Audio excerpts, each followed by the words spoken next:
Have you ever declared an emergency? Well, I've done it one time in flight, and I've done it another time on the ground. And sadly, I did it on the ground this week. I've got Deanna here to talk about it. Boy, and what a story we've got to tell, right? I do. Glad to be sitting across from you today. I am too. Yeah, we had a very scary event that happened, and in our lives and in my life. And I'd like to tell the story if I could. I think it'd be good to tell the story, and I want people to hear the truth the first time around and kind of hear what happened, and I wanted to hear it straight from my mouth, and then I want to talk about the path forward from this bad place. So basically, for me, the bottom line is I had a heart attack. That's kind of hard to say. Man, and some scary words. They were just as scary to hear when you made the phone call to me telling me you thought you were having a heart attack. It's, yeah, I know it was tough for you to say, and it was equally tough to hear. Yeah. So here's the story. I basically was driving down the road, and I'd stopped off and gotten a drink.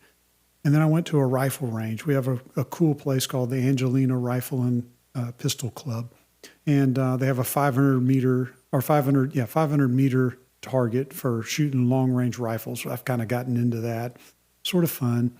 And I was looking forward to the day of just going out there and shooting stuff. It's kind of fun. And I remember hanging up, the targets. You'd go hang up the target at the impact area, I guess you'd call it. And then you go back to whatever distance you want, 100, 200, 300, 400, 500, whatever it happens to be, and shoot the target from there. And I was in the place of hanging up. I'd probably was hanging up 5 to 6 targets.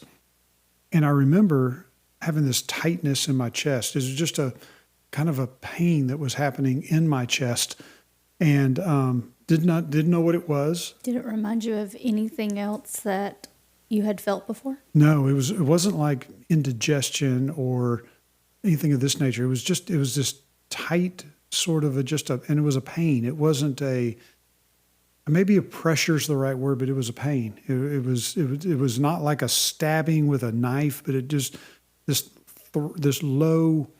Like a squeeze? Yeah, like a real hard squeeze maybe, but in your chest, and I just couldn't explain it. And so I was hanging up the target, and I didn't want to put 2 hands up there, hold the target and then staple the target on there. And it was like, I don't even want to do that, but I'm not tired. And I remember hanging up the target and then just starting sweating big time. And I put the targets on the front of my truck, and it was kind of just like, man, I don't even want to walk out here. It was just feeling of just no energy whatsoever. And then I started sweating. So I went and sat in my truck. I started up the truck, got the air conditioner going, and leaned my seat back. And I have a towel in my truck that just happened to have been there. And I was sweating so profusely that I was like wiping my face and wiping my arms. This cold sweat, because it was like 69 degrees. It was a beautiful, beautiful day. And just was just wiping up sweat. And this is the weirdest thing ever. Where did this come from? And then I had a great idea, which was, let me do an EKG. And I've got this Garmin D2 Aviator Pro watch, which I love. And matter of fact, I love it so much that we ended up buying a nice Garmin watch for everybody in our company, just because I just thought it was the coolest thing. And I wanted everybody in our company to have something to be able to really have a watch that monitors heart rate and a whole bunch of data. But I've got the nice version. This is the expensive version. It has an EKG on it. So I kind of know what a normal EKG looks like. So I laid down in my truck and thought, man, I just feel like crap and I'm sweating.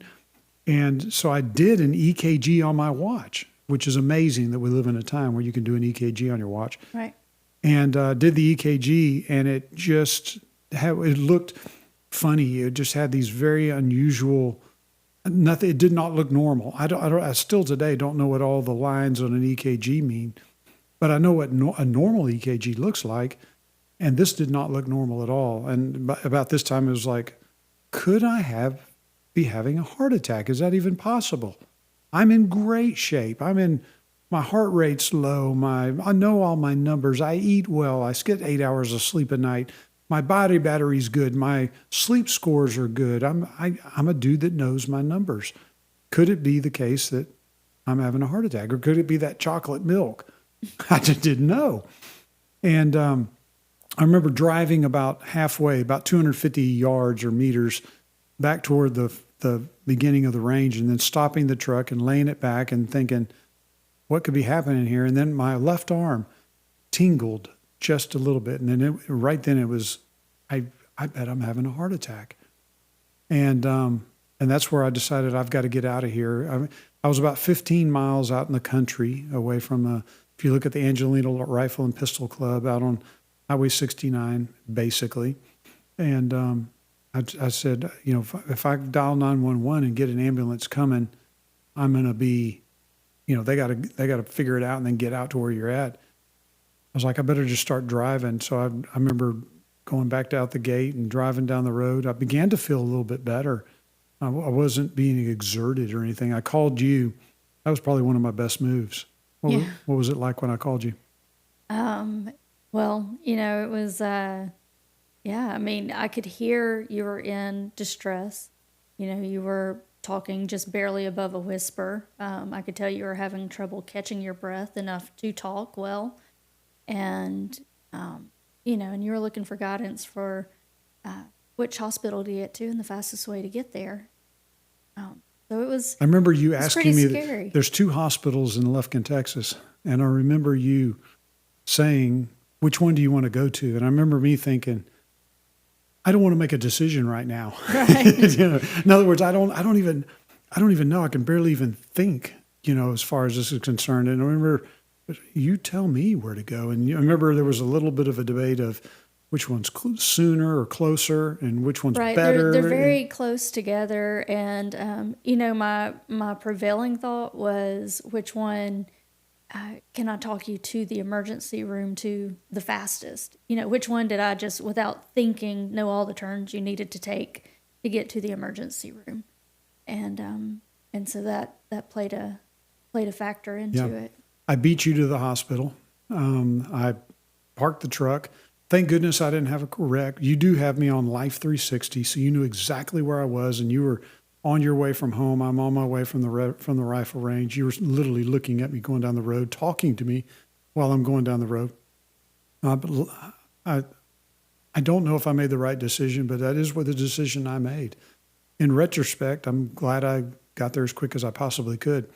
Went into the emergency room and said, I think I'm having a heart attack. And it took probably 3 questions or so before they didn't respond as quick as I wanted to. But once we got past the hey, something's really going down here, they wheeled me into a room, did an EKG. The people that actually know how to read an EKG realized that something is going bad real fast here. Wheeled me into the cath lab, where, of all places, that little bitty dot on my arm is where they went in. Amazingly, we live in such a remarkable time. Able to go in my arm, at my wrist, made it all the way to my heart, where they found that the proximal circumflex, the proximal circumflex, which is an artery that feeds the heart. It's not one of it's one of the arteries that feeds the heart, that allows the heart to do its work. Feeds the left side of the heart.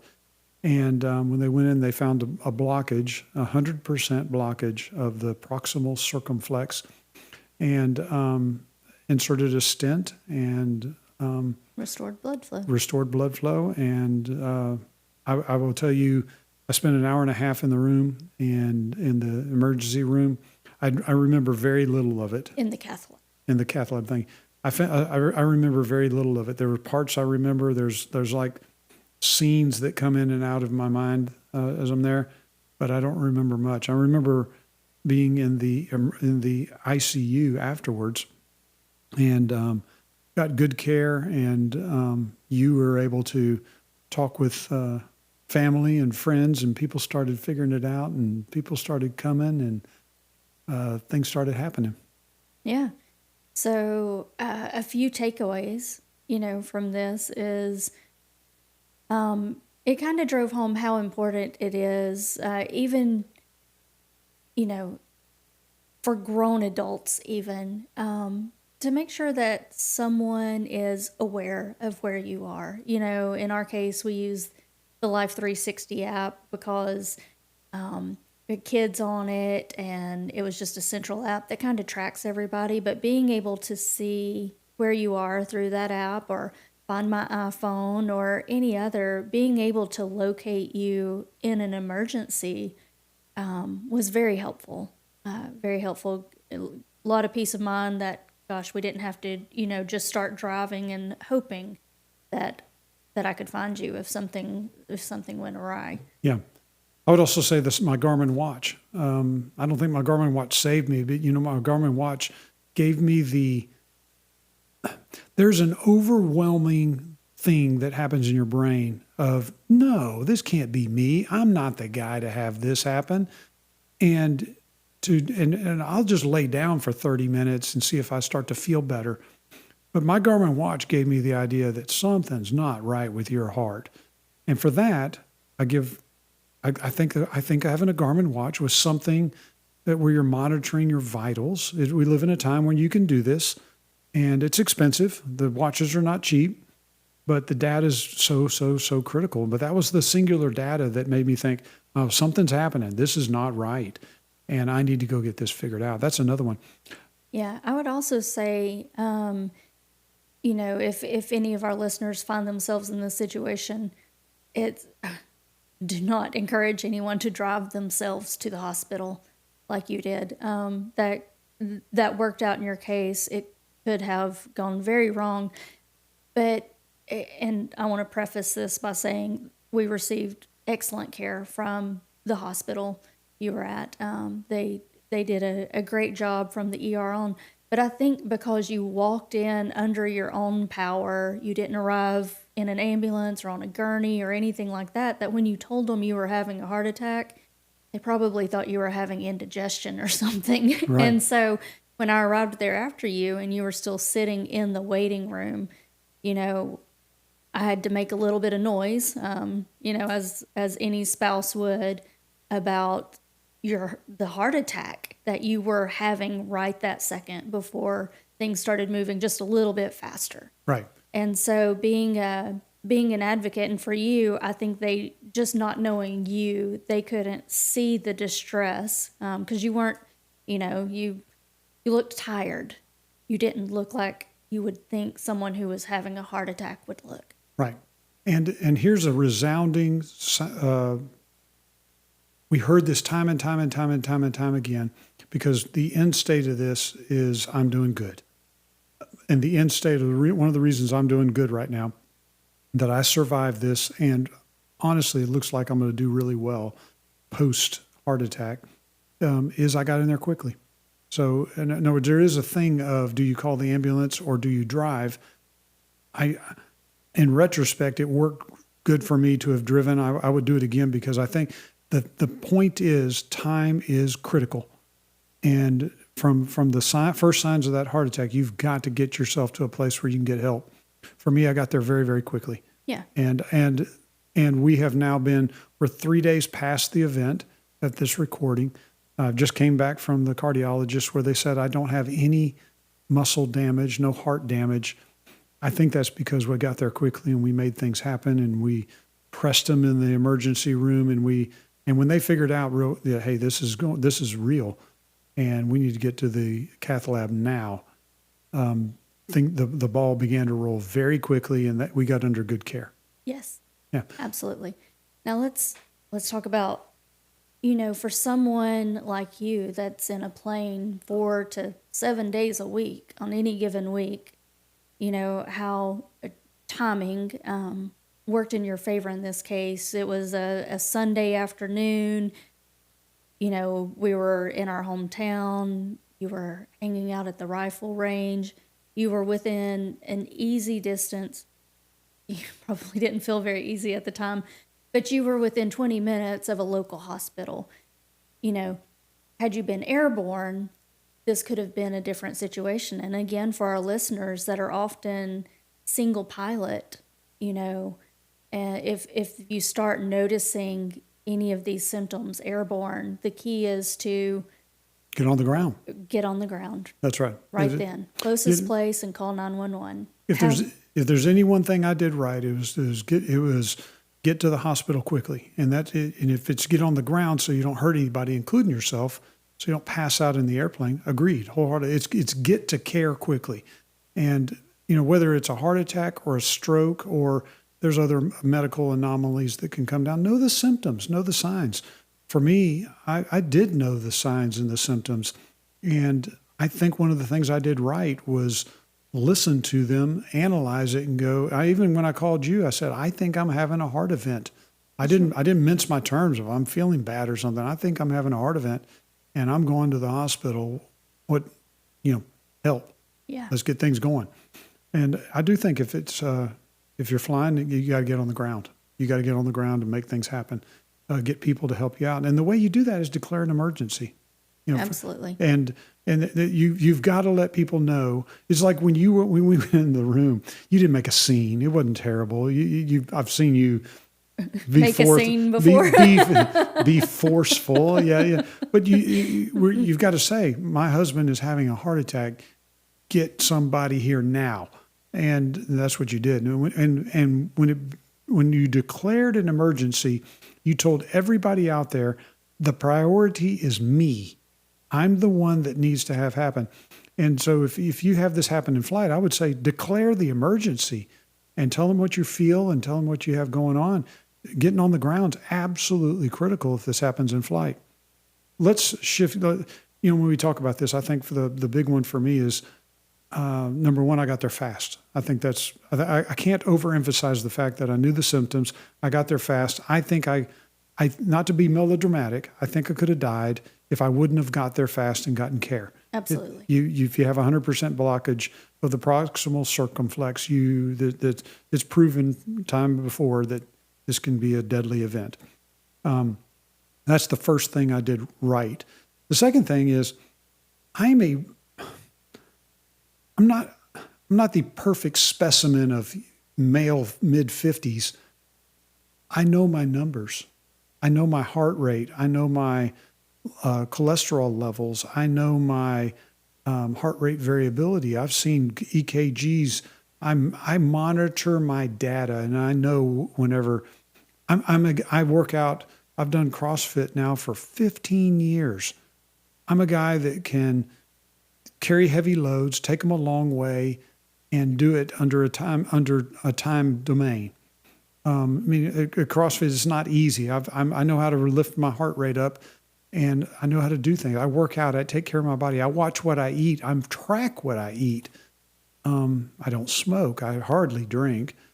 I'm a guy that if I had to put down That tries to take care of yourself. I do. If I lined up 100 people, if you'd asked me on Saturday, am I a guy who's about to have a heart attack? I said, man, no, there's no way that I would be the guy to have a heart attack. If you lined up 100 people, I think I'd be the last one to have a heart attack instead of being the first one. Right. And the point I guess I'm saying behind this is I thought I was in a good place. I was not. And that was because I have a family history of heart disease. In this case, I had a blockage, and it simply happened. It wasn't because I had bad cardiovascular health in the sense that my heart rate wasn't low or that I couldn't do exercise and work. It's that I had basically a pipe in my body, a system, the plumbing in my body got stopped up on one of the pipes, but a critical pipe that goes to the heart. And so knowing those signs, knowing those symptoms, being able to declare an emergency is absolutely critical. And it brings to mind declaring an emergency in flight. Have you ever declared emergency in flight? I have. Tell me about it. I've declared two, both for engine failures. One was with a multi-engine, a little less critical. The other one was a single engine, much more critical. If your only engine fails. And yes, and in both of those scenarios, I was quick to declare an emergency after the immediate assess what's happening, run your checklist, declare your emergency. Right. And yeah. and I had the time with both of them again to run the checklist and then declare the. Yeah. And when you declared the emergency, did anything negative downstream come from that? Oh, not at all. Not at all. I think I got a phone call, asking for details, and that was it. It Yeah. was the last I heard of it. Either one. If you do declare an emergency, you will get a phone call from the FAA. I mean, an aviation and safety inspector is going to gather that data, and he's going to call to find out. Well, it's low-hanging fruit. It should be. Right. It's you put yourself out there as you're going to get a phone call. They're going to look at your ADSB tracking data. They're going to find out, was anything weird or funky going on here that made this where we need to look at it and investigate. You are making yourself low-hanging fruit by declaring an emergency.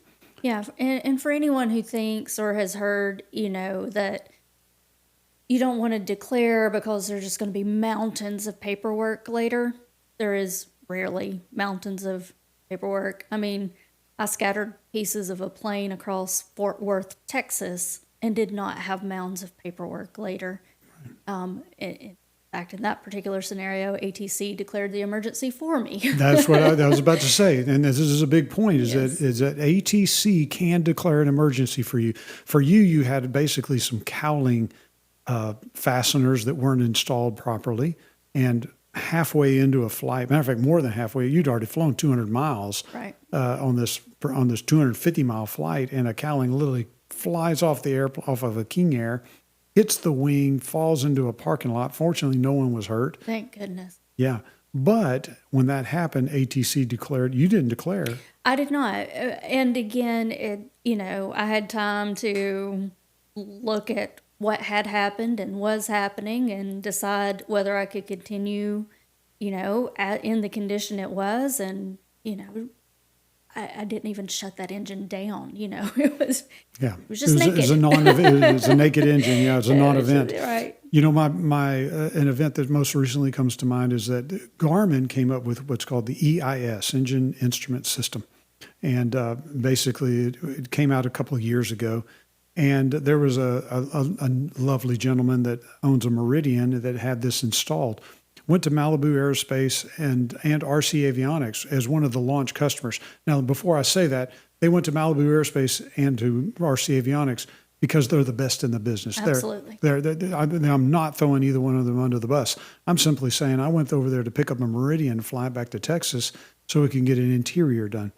And it was in like January. It was just wicked cold, blowing snow, just a terrible day for And flying. there is always a blizzard that's about to hit Minneapolis anytime you get there in the wintertime. It seems that or way. at least anytime I've ever gotten there. I'm either two steps ahead of or half a step behind a blizzard, it seems. It was literally that way. But here, this airplane got a whole new panel, a dual G500 TXI, dual 750i, and the first Meridian to get the EIS. And so we filled the tanks all the way up. I knew it was full. I looked at it myself. I rolled down the runway. I took off. I started climbing. And as I started climbing, as I climbed and climbed and climbed and climbed, both fuel gauges began to go down very, very quickly. I got to about 17,000 feet, somewhere up in there. And it wasn't like they just went away with red X's. No. You saw what looked like a decline in fuel level. The fuel flow indication, both were going down. Now, this can only be, normally you think if you have a fuel indication problem, you have one tank that shows the problem. In this case, both are going down equitably at the same rate. And so now the only thing I can think of here is I've got a fuel leak that is just massive, a massive fuel leak. And I'm at, 15, 17, something like that with quarter tanks. And basically I called up ATC and said, I've got a weirdest fuel indication in my life. I'm now showing a quarter tank and I had full tanks when I took off and blah, blah, blah, blah. And I told them all this data. So they had the data of what was going on. And the guy came on and said, I'm declaring an emergency for you. Now, I should have declared an emergency, but I didn't. Why didn't I declare an emergency? Because I was scared. Because there's a thing in every pilot. And if a pilot's out there and says, no, I don't have this fear, then they're wrong. They're lying. They're not being truthful. If you're to declare an emergency is to say, get everybody else out of my way. I'm the number one. I'm the one that's most important right now. And yes, the FAA is probably going to call later. There's a fear. There's a thing that goes down there. What I want to do is dispel people's fear in that regard. Probably the best thing that happened that day is they declared an emergency for me. It turned out I immediately started a descent for another airport. It was like 50 miles south of Minneapolis, spiraled down, landed in a literal blizzard. I mean, it was just horrible winds, cold. It was like negative 10 degrees Celsius with, a 25 or 30 knot wind, blowing snow, ice on the runway. Just I couldn't believe it. But as I began to go down, the fuel indications began to go up. And when I landed, the fuel indications were almost back to normal. Sadly, I had to ask the fuel guy because it's so cold. I couldn't believe it. I said, I need you to go top my tanks off. He went out and topped them off, and there was 20 gallons missing. Yeah. I knew I had the tanks right, but my fuel indication was wrong. So what ended up happening was RC Avionics looked at it. Malibu Aerospace looked at the fuel level and the installation, and turned out that Garmin had their calibration wrong. Garmin had to redesign the EIS to work in the meridian. There were 2 other flights that happened in 2 separate meridians. They basically had to go back to the drawing board, delay the STC basically until they could put it out there. They got that fixed, and today, if you fly a meridian with EIS, it works perfectly, and it's a wonderful, wonderful system. But I was the first flight to have a dual indication of them both going down. I will tell you, when that ended, the FAA called. Yeah. And I got to talk to him for about 10 minutes until he figured out I'm a good guy, not a bad guy. And then it all went away. There was no trouble. You know what I'm saying? Right. Not a pilot with poor planning skills and poor fuel planning and whatnot. And to the FAA's and to Garmin's benefit, they all got very interested in this. The FAA's interested, Garmin's interested, RC's interested, I'm interested. Right. The interest was very high, and they got it fixed. It was one where they literally stopped the Meridians from flying that had this installation. The ones that were getting the installation of the AIS, they stopped those, and it was probably 3 months later, delayed everything for some time until they figured out what exactly was happening, and it had to do with calibration or wires that didn't have the right impedance. I don't even know. It was an electrical thing that has nothing to do with, it has to do with accurate fuel gauges. Again, today it's perfect. The EIS works great in the Meridian. I would do it, and I would definitely go to Malibu Aerospace and definitely go to RC Avionics. 2 great shops. 2 great shops, best in the business. Great, wonderful, wonderful. But and everyone knows where Garmin fits. But the point is, and the point is, an emergency was declared. And when you do that, you get priority. You get your first treatment. For me, when I'm in that Meridian, it was good to be able to just descend through as they moved everybody out of my way, just a little bit south of Minneapolis Airport. Definitely in congested airspace, but they moved everybody out of my way. Same thing with you. When you had a cowling fly off, they got out of your way. When your engine failed, they had they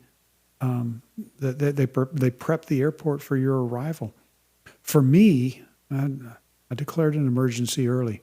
If there's one thing that I go back to it, know the symptoms, know the signs of a heart attack, of a stroke, know how to work a defibrillator. Say that 5 times.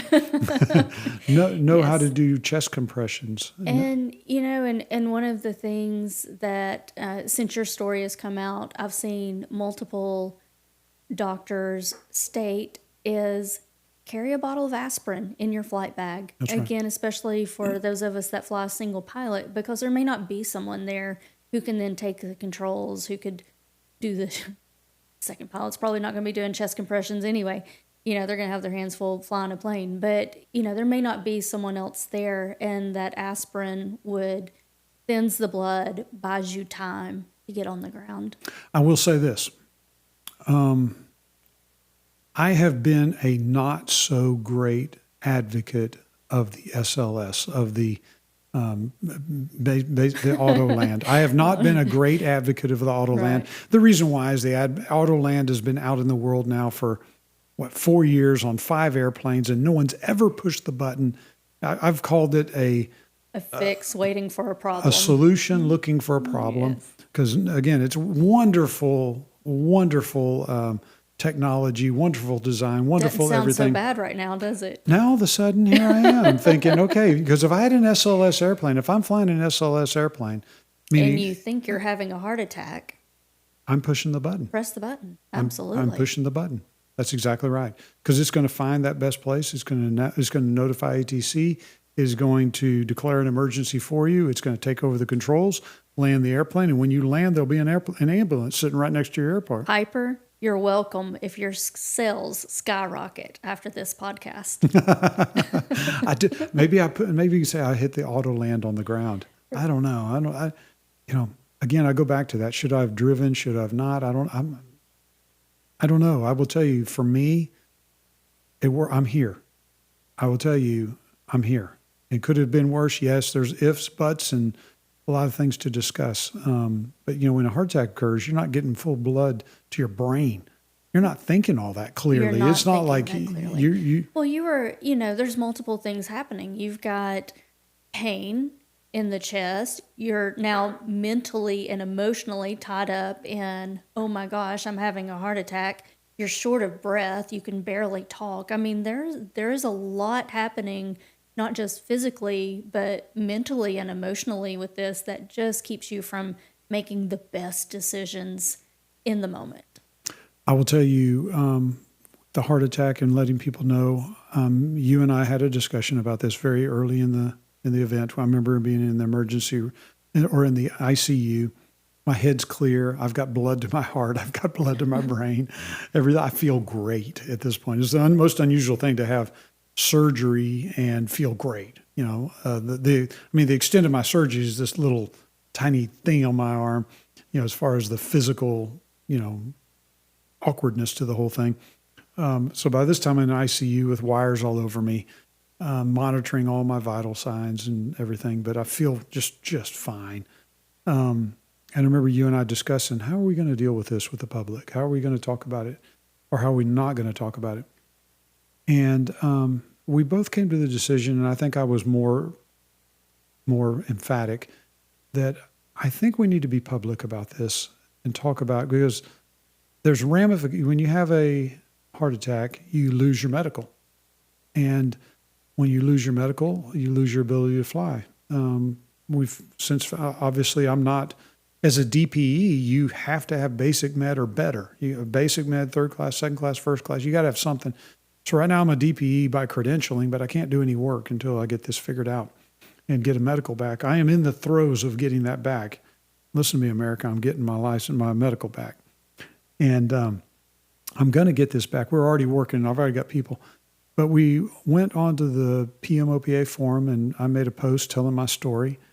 We have told our story, and I can't tell you, literally hundreds of people, my family, my mom and dad and my sisters all came. My sons came. Your family came. Friends came pouring out of the woodwork. I bet you literally hundreds upon hundreds of people have come with texts and emails and phone calls. My phone has blown up. Your phone has blown up more because they're scared they don't want to bother me, so they're bothering you. No, they're not, and they're not a bother at all. Right, it's term. They are calling you, and they're being just as friendly as they can be. And the point is, we have hundreds and hundreds and hundreds of friends out in the community that are clients, that are friends, that are people that care about us.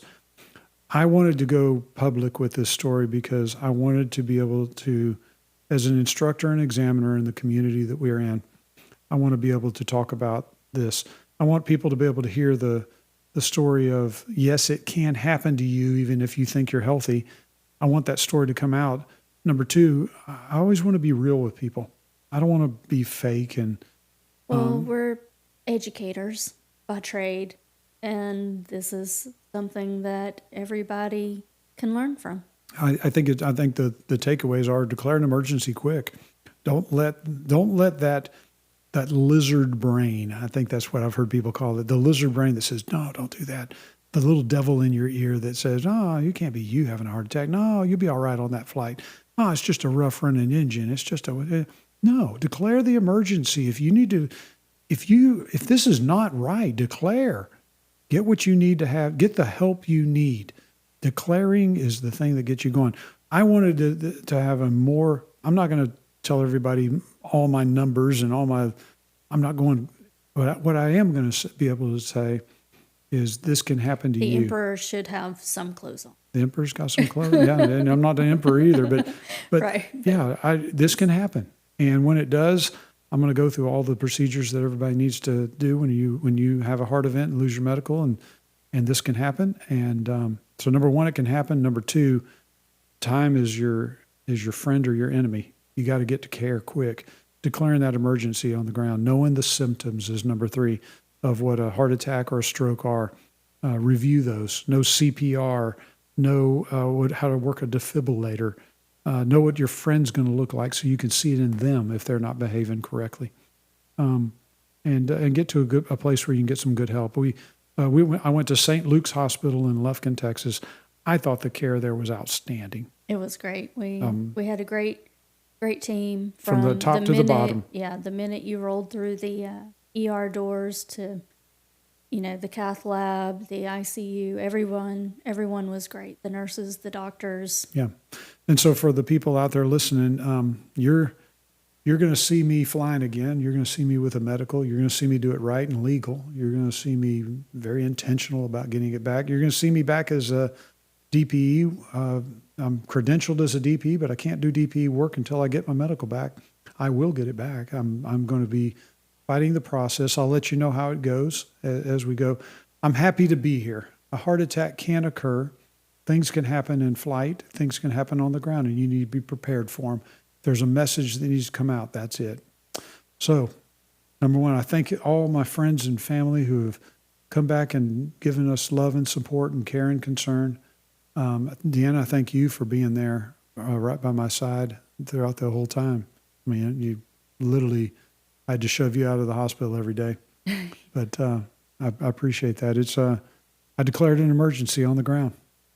Yeah, let's hope that's the last of the emergencies for a while. They say these things come in threes. That's 3 for KC Aviation, and hopefully no more for a while. I hope that's the case. I will tell you, I'm taking about 3 weeks off of flying. No flying for me, period, case closed. That's going to put me about to the beginning of April. Yep. So I'm not going to do any flying until the beginning of April. As a CFI, you can instruct with, as long as somebody in the airplane has a medical and has a license, so I can do some biennial flight reviews and I can do some things of this nature. I'm probably going to throw your gear and work your radios on some flights. That's right. I'll let you be a good co-pilot. I'll teach you how to be a good co-pilot. Yeah, I'm learning. So I'm still going to be flying and doing things and making stuff happen. I'm going to be doing a lot of other things here. I'm going to be doing things that I didn't do before, maybe. I'm going to spend some time making videos and writing. I'm going to spend a lot of time writing. I think that's an important part of what I do, and being an advocate for safety in the aviation world while I get my medical back. So, and I'll be very open about things. I'll let people know what's going on, but that's I think that's important. Yeah, I think it was important we got this story out there. Thanks for sharing it. All right, Joe Casey and Annika. signing out.